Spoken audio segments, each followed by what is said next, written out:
Good morning guys, and welcome to today's vlog. Today brings us to the northern tip of Hertfordshire. We're just filling up with fuel at an Esso petrol station. Just had the Golden Arches, just been in McDonald's, had a bacon butty, some sort of waffle fries are really nice, and a warm caffeinated beverage. Anyway, today's vlog brings us to something synonymous with crimes that were romanticised. Well, yeah, romanticised back in the 16th, 17th century. The crime and punishment that went on with that, and then something completely different. I believe we found an abandoned British horror movie location, so it's in the woods. I've looked up on Google, it says it's there, so we're going to have a look, see if we can find that. Anyway guys, let's go and do this. So I guess the question you are asking is, what is a guy the wrong side of 50 doing walking across a mucky field with, I hope they're cows and not bulls, that's for sure. But anyway, I shall get to that part of the story shortly. First, I will start probably about roughly 10 miles to the west of here. Location. Right, that there is the A41. I'm looking in a southerly direction from here, so if you go on for about approximately 2 miles, you're going to come to junction 20 of the M25. Beyond that will be Watford, beyond that will be London. In the vicinity around here you've got Hemel Hempstead. This is called Box Moor. But our story starts in the 17th century in a place called Markyate. Right, here we go. This is the unusual story of Catherine Ferrars. Now, she was born in Bayford in 1634. She was a noblewoman, an heiress. She had plenty of money, and she lived in a manor house adjacent to the A5 in Markyate, and a place now known as Markyate Cell.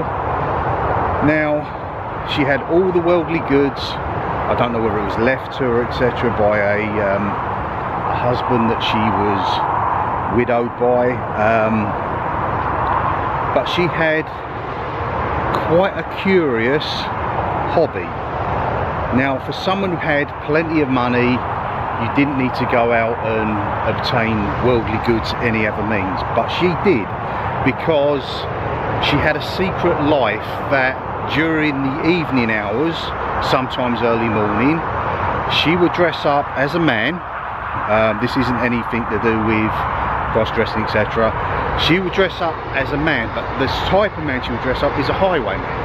She was known as the Wicked Lady, and she was a highway woman that frequented this entire area. Now, it didn't matter whether you was a nobleman or woman or a pauper, it was just the same to her. She would go out through a secret passageway which was behind a staircase in the kitchen of the manor house of Markyate Cell. She would make her way out into the open in the early or twilight hours, and she would go about causing havoc. She would rob stagecoaches, she would do things like arson, cause fires, and just a general troublemaker in general. Now, what actually happened to her, there is a film called The Wicked Lady. That's why she's called The Wicked Lady. It tells the story of her. I can't remember, I think it might have been Faye Dunaway played her character.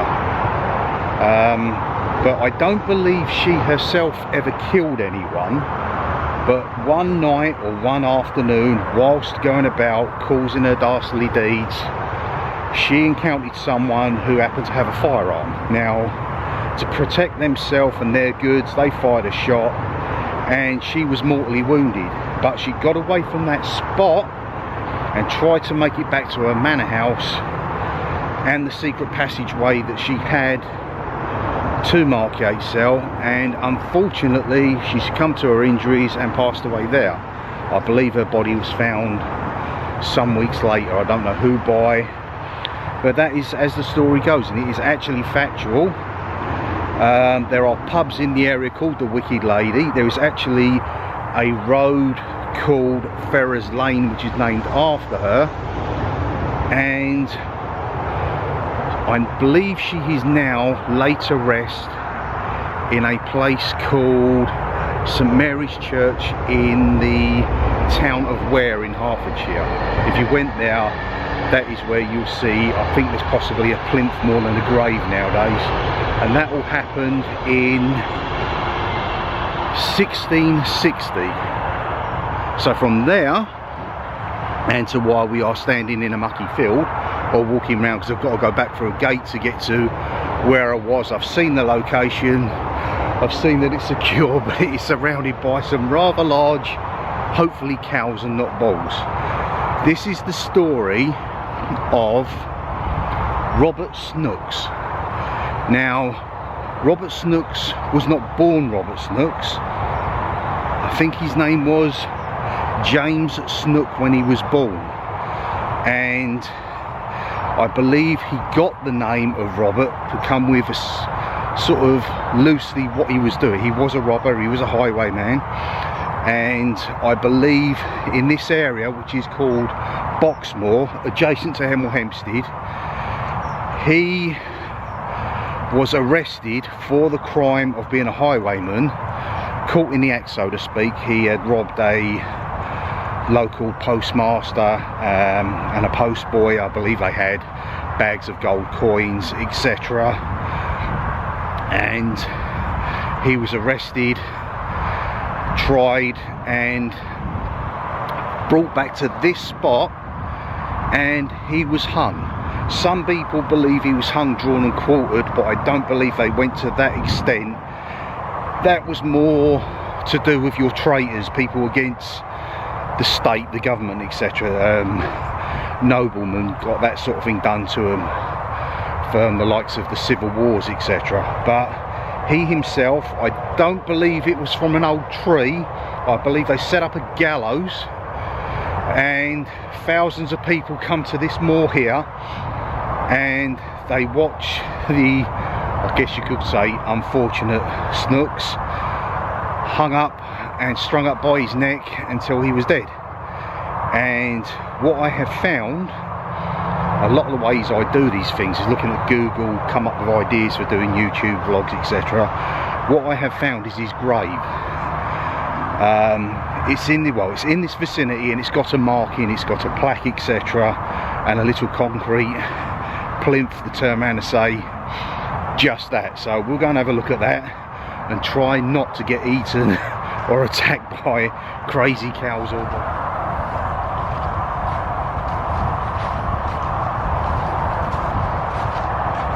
It is certainly a brisk, chilly winter's day out here. We're now talking mid-November. We've been no frost, we've had no snow. That has happened before, quite regularly this time of year. I can feel the tingle in my fingers, and certainly some other parts of my body, that's for sure. But you do these things because if people like myself don't tell these stories, nobody ever gets to know about them. My furry friends over here are known as saddleback cows or cattle. I've just seen one try to mount another one, which makes me think that one of them at least is a bull. So I am a bit concerned about that. If they make their way over here, I shall try and probably hide somewhere, perhaps behind a tree, try and avoid these cow packs, or get out rather sharpish. They do look rather imposing. Okay, right, but let's get this bit done and get out sharpish. This here is the grave area of Robert Snooks. You have this really old white plinth here, and I believe that might be where his head lays. So this is where his tomb area is, and here is your blue plaque, which turns around and depicts the story. He was the last highwayman hanged in the UK, or England at least, 1761 to 1802. It is fascinating what you get story-wise.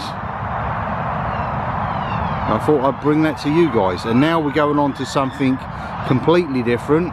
We're going on to find a movie location, a classic cult British horror movie from the early 2000s. And I shall tell you a little bit more about that as we get to the general vicinity of the location area. The question is that a ball?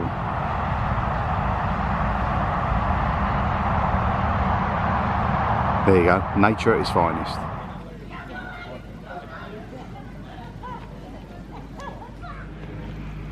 Right, we have found ourselves in our next location. We've travelled from the A41 across through Bourne End, through this high street of Berkhamsted.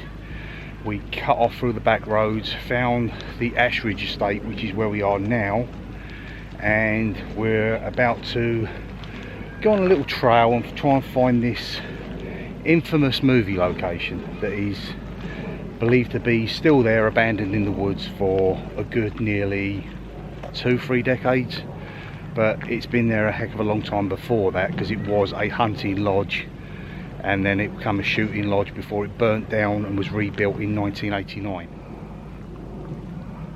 We are currently walking adjacent to the Bridgewater monument. It was something to do with the Earl or Duke of Bridgewater. It stands 108 feet or 33 meters high. There's a misconception, which I certainly have, is that this was known as the Ivanhoe Beacon, but that is just like a little concrete pillar that stands about 3 foot high on the top of a big hill. But that there is dedicated to the father of the inland waterways. He had something to do with canals. By all accounts, you used to, I don't know whether you still can, you could pay a small fee and walk all the way to the top of that, and you can see from there, possibly, there's a little plinth there and it depicts buildings, so I can see from there Wembley. So if you're looking out in that direction, all the way around is a map thing that turns around and says what you're seeing in that direction. So you can see into London, and you can see out through Oxfordshire, Bedfordshire, Buckinghamshire and Hertfordshire from here. It certainly is a big thing.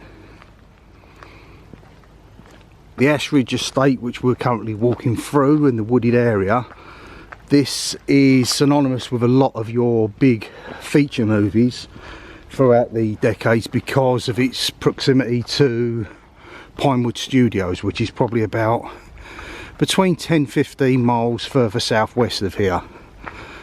Some of the films that have been shot here have been scenes from Maleficent, Les Mis, Beauty and the Beast, Robin Hood, Stardust, The Dirty Dozen, First Night, Bridget Jones and the Edge of Reason, Fantastic Beasts and the Crimes of Griswold, and Harry Potter and the Goblet of Fire, all shot in this area. So it certainly has some film history. Now the film that this location that we're trying to find is from a classic early 2000s British cult horror movie. Now the guy himself, I think his name was it Neil Harris? The guy's name was not Neil Harris, it was Neil Marshall. Now he was responsible for a film which also has a huge cult following, which I absolutely cannot stand because it's all based around werewolves. So it's not my sort of favourite genre at all, really. I don't know what it is with werewolves. I don't mind wolves, I don't mind the Wolfman, but it's the in-between creature formation of the two which really, I don't know, puts me hair standing on edge, and I just well, I don't freak out at it because I'm pretty old now, but I'm not comfortable with them, should we just say. And that film, of course, was Dog Soldiers. He then went on to produce this movie, and the film itself is about a group of friends, all young women. I think there's 6 of them in total, and basically they used to do the old adventure stuff like your water rafting, etc. And One of them has an accident involving her family. She is the only survivor. Now, a year after this, they all decide to get together again, and they come to this shack in the woods. It is actually set in the Appalachian Mountains in North Carolina, but they've done the movie setting here in Ashridge and up in Scotland because they deemed it safer to produce the movie here, and obviously with its proximity to Pinewood Studios. Now, the film in question, they are cavers. Now, what is the term spelunking used in America and Canada, or potholing here in the UK, is synonymous with caving, and the idea was the girls would go down there, do some adventuring. Now, unfortunately, they get deep into these caves and they get lost. Now, after a period of time, they find a deep hidden den full of discarded animal bones, and then from that moment on they confront some creatures, some humanic type. They're hairless creatures that live in the dark. They're known as crawlers. They would come out and hunt at night, and they've got no real eyesight. They have eyes, but they don't have eyesight. They have no hair on their bodies. They live in the dark, totally in the dark, and they come out at night and feed. And the film progresses from there to be a fight for survival between the 6 young women and these creatures called the crawlers. Now, I believe at the end of the film there is possibly only one survivor. I've not actually seen it myself, so I'm going to have to look into that so I can verify it. But let's continue on and see if we can find this abandoned cabin in the woods. I did actually think for 1 minute it was that down there, but someone lives there, so we will continue venturing forward.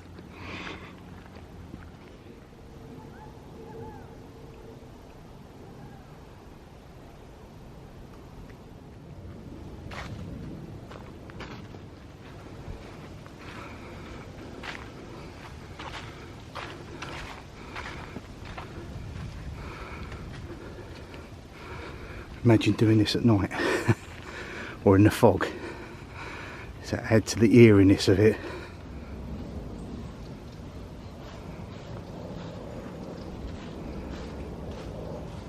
I believe we can call our own movie Wrong Turn, because we certainly went in the wrong direction back there. We headed off from the monument further to the left. We're back on track now, but yeah, getting lost in the woods, all good fun. So where do we get all this information for finding these places? Simply, it's Google Earth, Google Maps, focusing on some historic places, stories I know about myself, then finding out other little gems. Supposedly we haven't found this place yet. It's supposed to exist. Whether it does or not, I'm not sure. But yeah, you piece all them together and voila, you have a vlog to put together. It's something I reckon a lot of people should get involved in doing, because it's predominantly free. Apart from the fuel in your vehicle or catching a train, etc., it's you could take a flask, pack lunch, etc., go out in the world wide open, look and find these places. A lot better than spending stupid amounts of money and not having a lot to show for it, especially in the current climate.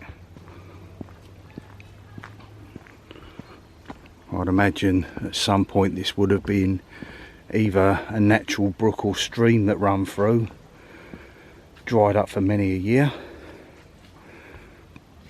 Sort of thing you expect to play poo sticks on.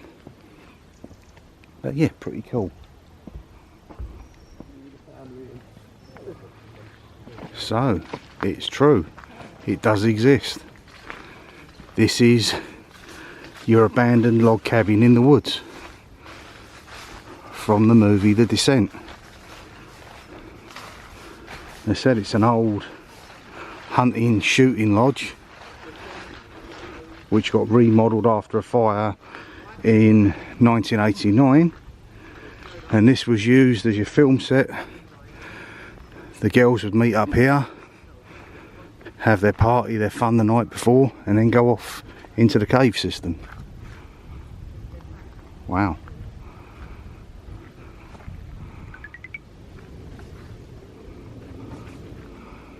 It's obviously seen better times. Weather torn, the wind, the rain taking its toll on it. But it obviously had some sort of base to it because it's got a brick chimney. And you see brick underneath as well. Is it quite eerie or spooky? Not during the daytime, no, but I'd imagine at night it possibly could be. That really is a super cool find. A bit of British cult horror movie history right there. I do have a few pictures that I've brought with me. So this is your movie poster from the film. Said it released in 2005. It is an 18. It was seen as quite depressing by the American audience because pretty much it was all death. Not many people survived it, if at all. Possibly one, I believe. Now this shot of the young ladies was taken probably from about this point, and it depicts them standing there at the front of that the night before their adventure starts.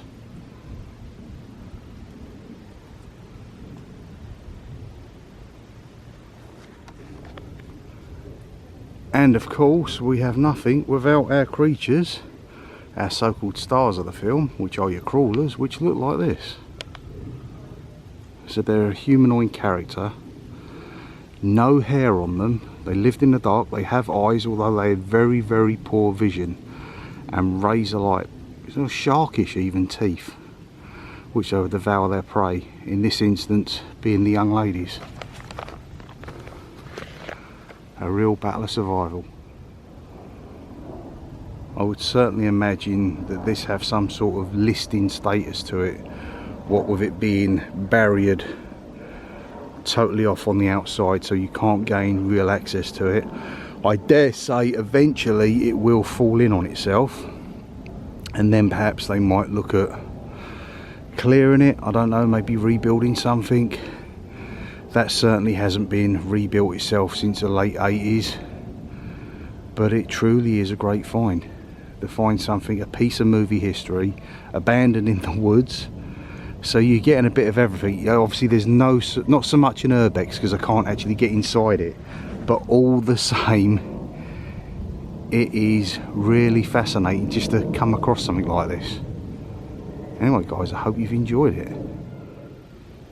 And with all that, our vlogging for today is done. I hope you've enjoyed it guys. It was strange. I mean, I looked up on Google Earth, I already knew the story of the Wicked Lady, and I knew just from travelling, when you go to travel distances and you look on a map and it says Snook's grave, so I knew that was there in that vicinity.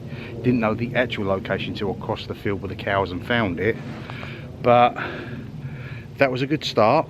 And then to find this place behind me, that is just incredible. It is an urbex's dream, to be honest with you, to come across an abandoned cabin in the woods, let alone for it to be in a cult horror movie. So it's been, I'd say it's been a really, really good day. I've enjoyed it. Rachel probably not so much. She doesn't get on well with the cold weather. It is getting chilly now. It's going to be one of your gloves and hat jobs from now on. I reckon we are mid-November, well into the early stages of winter. Not that we'll probably get snow so much this year. And thank you so much for joining us guys. I don't know if you've noticed, I've now got the community tab, so I can leave ideas of what I'm coming up to do soon, or just general pleasantries with you guys. I thank you so much for your subscriptions, or anyone who just watches. I never ask for a sub. I'm not that way. It's very much, my view is, people know how YouTube works. It's down to you guys to do what you want to do. You can watch, you can view, you can like, you can not like. It's as simple as that. I'm happy either way. I'm doing my thing, I'm enjoying it, it's getting me out, And with that, enjoy the rest of your weekend. Have a really good one. Thank you so much for watching. See you in the movies. Bye for now.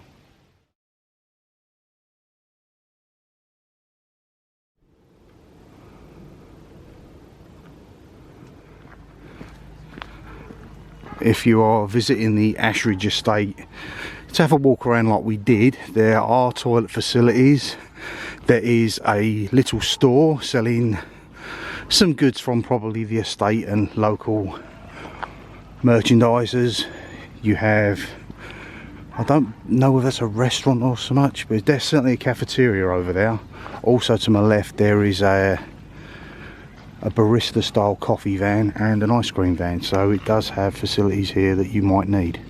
And parking is a suggested donation of £2.